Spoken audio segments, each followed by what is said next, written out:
When he got home, Vronsky found there a note from Anna. She wrote, "I am ill and unhappy.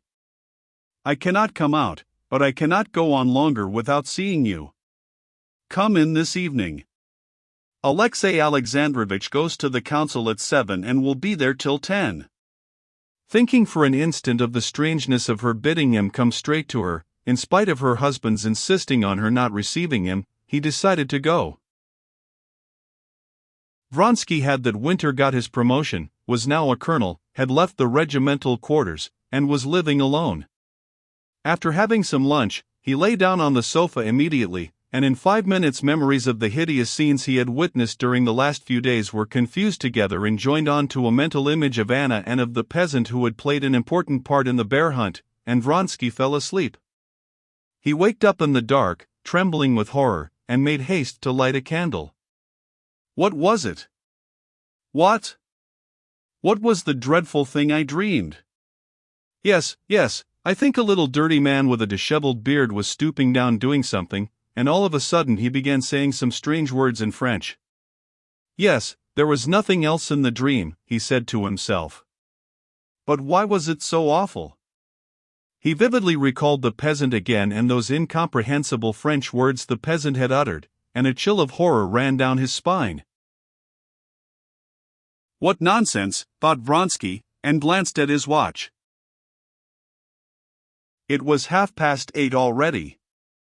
He rang up his servant, dressed in haste, and went out onto the steps, completely forgetting the dream and only worried at being late. As he drove up to the Karenin's entrance he looked at his watch and saw it was 10 minutes to 9. A high, narrow carriage with a pair of greys was standing at the entrance.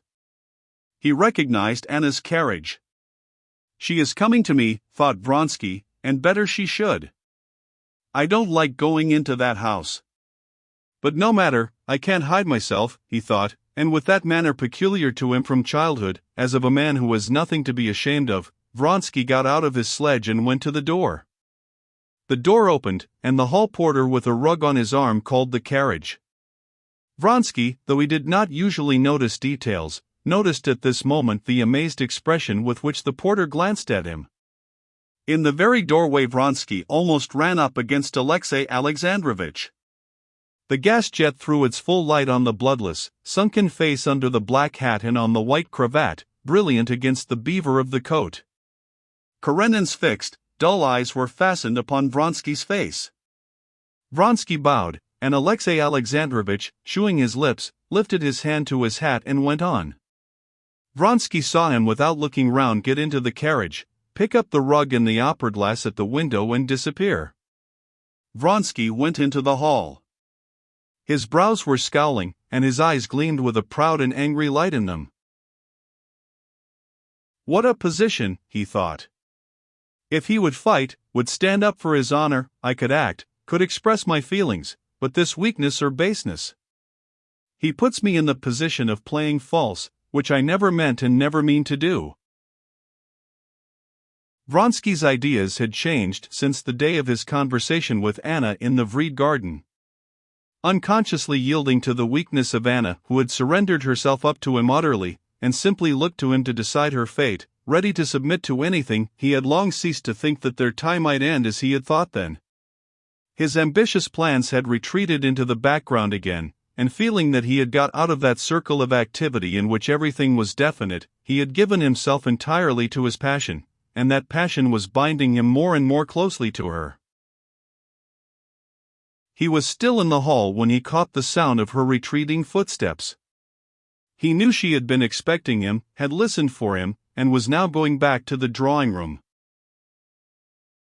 No, she cried, on seeing him, and at the first sound of her voice the tears came into her eyes. No, if things are to go on like this, the end will come much, much too soon. What is it, dear one? What? I've been waiting in agony for an hour, 2 hours. No, I won't. I can't quarrel with you. Of course you couldn't come. No, I won't.